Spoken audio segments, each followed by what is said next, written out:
रोहन अबोलीला बघत होता तेव्हा त्याला पाठीमागून कुणीतरी धक्का दिला. पाठीमागे वळून बघतो आणि बोलतो, काय काम आहे? तो अनोळखी माणूस त्याच्याकडे पाणी मागतो. रोहन त्याला वरून खालीपर्यंत पाहतो आणि त्याला पाणी आणून देतो, पण तो पाणी पिण्यास नकार देतो. रोहनला राग येतो. तो बोलतो, हे काय चाललंय? मी तर तुझ्यासाठीच पाणी आणलं आहे. तुम्हाला माझं बोलणं ऐकून तुम्हाला जर तहान लागली असेल तर तुम्ही पाणी प्या. साहेब, रोहन बोलतो, तुम्ही कोण आहात? तुमचं नाव काय आहे? माझं नाव साहेब नाही, माझं नाव रोहन आहे. तो बोलतो, माझं नाव क्रिश आहे. मी तुम्हाला वहिनी बद्दल सांगायला आलो आहे, जी तुम्हाला साहेब बोलते. रोहन बोलतो, कोण वहिनी? क्रिश बोलतो, आता तुम्ही जिला बघताय ना तीच. रोहन बोलतो, कोण? अबोली. क्रिश बोलतो, हो अबोलीच, ती तुमच्याबद्दल दररोज बोलत असते. रोहन बोलतो, सांग ना मला ती माझ्याबद्दल काय बोलते? तेवढ्यात पाठीमागून आई आवाज देते, कोण आहे बाळा? रोहन बोलतो, आई. मित्र आहे. आई बोलते, मग बाहेर का उभा आहेस? बोलव ना त्याला. रोहन कृष्णात बोलवतो तेव्हा क्रिश आईच्या पाया पडतो. आई बोलते, काय करायलास बाळा? क्रिश बोलतो, आईचा आशीर्वाद खूप मोलाचा असतो. तोच आशीर्वाद मला हवा आहे. आईला त्याचं बोलणं खूप आवडतं. ती त्याला अनेक आशीर्वाद देते. घरात रोहन, आई आणि विलास काका असतात. त्या सगळ्यांचं मन काही वेळातच क्रिश जिंकून घेतो. रोहन 3 वर्ष अबोलीला काहीच बोलू शकला नव्हता. तेच बडबड्या क्रिशने काही दिवसातच अबोली आणि रोहनचे लग्न ठरवलं होतं. क्रिश अबोलीला ओळखत सुद्धा नव्हता. लग्नाच्या दिवशी रोहनने क्रिशला लग्नाला थांबण्यासाठी सांगितलं, पण तो थांबतच नव्हता. मग घरच्यांनी लग्नाला थांबण्यासाठी जबरदस्ती केली, म्हणून क्रिश लग्नाला थांबला. दुसऱ्या दिवशी सकाळी क्रिशच्या छातीमध्ये खूप दुखत होतं. आई रोहनला उठवते. दररोज हसत खेळत असणाऱ्या क्रिशला आज काय झालं आहे कळतच नव्हतं. त्याला बोलायला सुद्धा येत नव्हतं.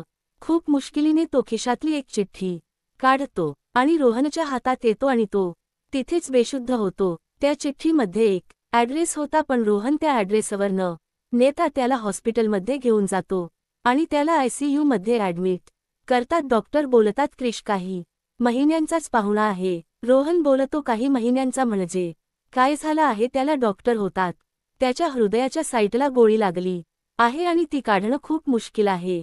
रोहन बोलतो, डॉक्टर प्लीज काहीतरी करा, पण माझ्या मित्राला क्रिशला वाचवा. डॉक्टर बोलतात, माझ्या हातात काही नाही, सगळं काही देवाच्या हातात आहे.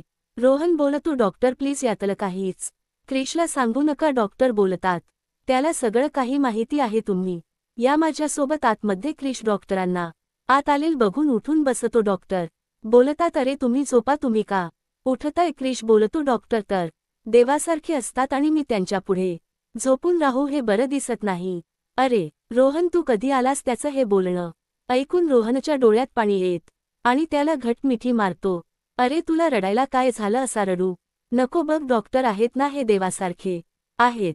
बडबडा क्रिश डॉक्टरांसुद्धा मन जिंकून घेतो. रोहन क्रिशला डिस्चार्ज मिळाल्यानंतर घरी घेऊन येतो, पण कुणालाच क्रिशबद्दल काहीच सांगत नाही, कारण घरी जर सगळ्यांना समजलं असतं तर सगळ्यांना खूप वाईट वाटलं असतं. विलास काका तर जिवंतणीचं मरण यातना भोगले असते. क्रिश घरातल्या सगळ्यांचा खूप लाडका मुलगा झाला होता. तो सगळ्यांची काळजी घ्यायचा. विलास काकांना तर खूप हसवत असायचा. आईला स्वयंपाक घरात मदत करायचा. दिवसभर आपली बडबड त्याची चालूच असायची.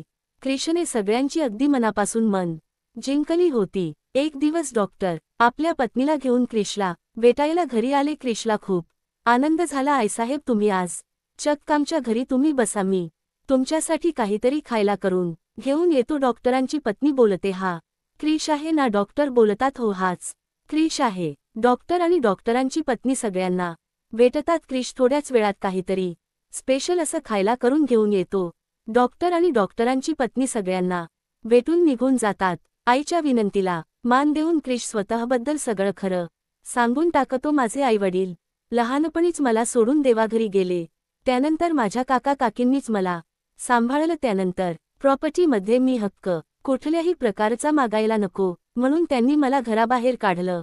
एवढीच माझी कहाणी आहे. आई त्याच्यासाठी वरची खोली साफ करून देते आणि त्याला सांगते, तू आता आमच्या जवळच रहा. क्रिश बोलतो, ठीक आहे, मी राहायला तयार आहे, पण एका अटीवर, मी जेव्हा नसेल त्यावेळेस माझ्या खोलीत कुणी सुद्धा जाणार नाही. पण एक दिवस क्रिश नसताना रोहन त्याच्या खोलीमध्ये जातो. त्याच्या खोलीमध्ये टेबलवर एक कॅसेट असते. तू ती कॅसेट उचलतो आणि टेप मध्ये प्ले करतो. कॅसेट प्ले झाल्यावर एका मुलीच्या हसण्याचा आवाज असतो. रोहन क्रिशला विचारतो, हा कुठल्या मुलीचा आवाज आहे? क्रिश काहीच बोलत नाही. एक दिवस फिरत फिरत ते दोघेजण एका मंदिरात जातात. तेव्हा क्रिश देवाकडे एकच मागणं मागतो, देवा, माझ्या हातून कोणाचे सुद्धा मन दुखावले जाऊ नये. सगळ्यांच्या चेहऱ्यावर नेहमी माझ्यामुळे हास्य आले पाहिजेत. कोणी सुद्धा दुःखी नाही राहिला पाहिजे. तसा मला आशीर्वाद दे देवा, म्हणून क्रिश देवाकडे मागणं मागतो. रोहन त्या कॅसेटमधल्या मुलीचा आवाज कुणाचा आहे हे शोधण्याचा प्रयत्न करू लागतो. रोहनला त्या मुलगीचा नंबर मिळतो. त्या मुलगीचे नाव प्रियांका असते. तिचं लग्न झालेलं असतं. प्रियंकाला रोहन फोन करतो. प्रियांकाचे वडील फोन उचलतात. मी क्रिशचा मित्र रोहन बोलतोय, मला क्रिशबद्दल जाणून घ्यायचं आहे. प्रियंकाचे वडील बोलतात, तुम्ही प्रियांकालाच विचारा. रोहन बोलतो, पण प्रियंकाचा तर लग्न झालेलं आहे ना? प्रियंकाचे वडील म्हणतात, लग्न झालेलं होतं, पण तिने केलेल्या चुकीची शिक्षा तिला मिळाली आहे. प्रियांका फोन घेते आणि बोलते, मला क्रिश कसा आहे हे विचारायचा अधिकार नाही आहे, पण तरीही विचारते. क्रिश कसा आहे? तो बरा आहे ना? रोहन बोलतो, मला क्रिशबद्दल जाणून घ्यायचं आहे. तुम्ही मला सांगू शकाल का? प्रियांका सांगायला सुरुवात करते. क्रिश फेसबुक वर खूप छान छान शायरी लिहित होता.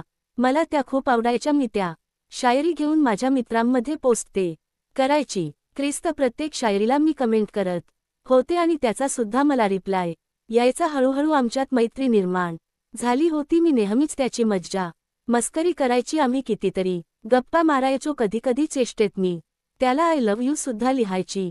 त्याला माझा आवाज खूप आवडायचा, पण माझं अंकुशवर प्रेम होतं आणि अंकुशचं सुद्धा माझ्यावर. क्रिशनेही चेष्टा मस्करी सिरियसली घेतले आणि त्याचं माझ्यावर केव्हा प्रेम जडलं हे मलाच कळाले नाही. एक दिवस माझा नेट पॅक संपला होता. क्रिशच मेसेज आला होता. तो मी डिलीट मारायला विसरले आणि तो मेसेज अंकुशने ओपन करून पाहिला. त्याला खूप राग आला. अंकुश पोलीस खात्यात काम करत होता. त्याने क्रिशला माझ्या आयडीवरून मेसेज केला, मला तुला भेटायचं आहे आणि तू मला भेटायला ये म्हणून. क्रिश मला भेटायला आला. तेव्हा अंकुशच्या सांगण्यावरून मी क्रिशला गोळी मारली. माझा नाईलाज होता. नंतर अंकुशने सगळं काही सांभाळून घेतले. क्रिशच्या समोरच आमच्या दोघांचं लग्न झालं. रोहन बोलतो, क्रिश जास्त महिने जगू नाही शकत. काही महिनेच तो आपल्यामध्ये आहे असं प्रियांकाला सांगतो. प्रियांकाला हे ऐकता आज खूप धक्का बसतो. ती खूप रडायला लागते. रोहन बोलतो, तू आता इकडे कशी काय? तुझं तर लग्न झालं होतं ना? प्रियंका बोलते, अंकुश खूप संशयी होता. त्याला आणखीन एका माणसावर असाच संशय झाला होता. त्याला सुद्धा त्याने मला मारायला सांगितलं. मी नाही बोलले म्हणून त्याने माझाच ॲक्सिडेंट केला. रोहनला क्रिशच्या पावलांचा आवाज येतो. रोहन काही न बोलता फोन ठेवतो. रोहन क्रिशला म्हणतो, रात्री तू झोपेत प्रियंकाच्या लग्नाबद्दल काहीतरी बोलत होतास. ही प्रियांका कोण आहे? क्रिश हसतो आणि काहीच बोलत नाही. रोहन बोलतो, असा किती दिवस एकटाच दुःख सहन करणार आहेस? दुःख वाटल्याने ते हलकं होतं. मन मोकळं कर. क्रिश बोलतो, नको, ते माझ्याजवळ एकट्याजवळच असलेलं बरं. याच्यावर फक्त माझाच अधिकार आहे. तुला माहिती आहे या जगात आणि माझ्यात खूप फरक आहे. सगळेजण दुःख मिळाल्यावर लगेच रडायला लागतात, पण माझं जरा वेगळं आहे. मला जेवढं जास्त दुःख मिळेल तितकाच माझ्या चेहऱ्यावर आनंद येतो. माझ्या चेहऱ्यावरचा आनंद बघून दुःख सुद्धा पळून जातं. दुःख बोलतं, मी इथे कसं काय चुकून आलो? दुःखाशिवाय जगण्याला काय अर्थ आहे? आणि मृत्यूशिवाय जीवन तरी काय आहे? तेव्हा क्रिशच्या छातीत खूप जोराची कळ येते. रोहन डॉक्टरांना बोलवतो. सगळेजण मिळून त्याला हॉस्पिटलमध्ये घेऊन जातात. डॉक्टर त्यांचे प्रयत्न करत असतात.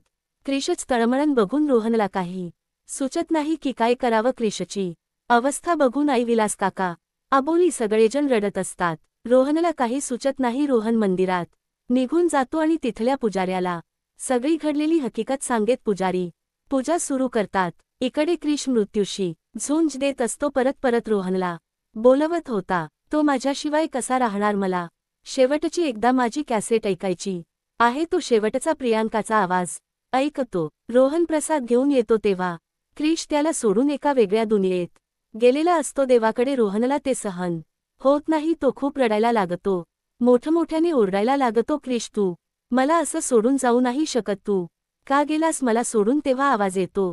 साहेब सगळ्यांचे लक्ष क्रिशकडे जातं, पण त्या टॅपमधून आवाज येत होता, साहेब तू रडायला लागलास काय? रडू नकोस. या मातीत मिळणाऱ्या शरीरावर प्रेम करू नकोस माझ्या आत्म्यावर. प्रेम कर ज्याला कोणी सुद्धा मारू नाही शकत. तू या जगातल्या लोकांप्रमाणे आहेस ज्यांना दुःख मिळाल्यावर लगेच रडतात. अजून पण तू रडायला लागला आहेस का? माझ्या मित्राला मी असं रडताना नाही बघू शकत. मला जाऊ दे, मला जायलाच पाहिजे. मला जाण्याची परमिशन दे. या जगात जो माणूस जन्माला येतो त्याला एक ना एक दिवस जावेच लागते.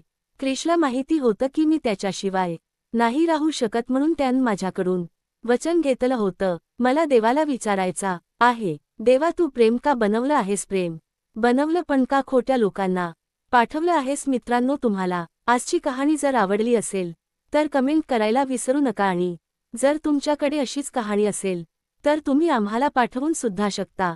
भेटूया पुढच्या आणखीन एक कहाणी मध्ये. तोपर्यंत धन्यवाद.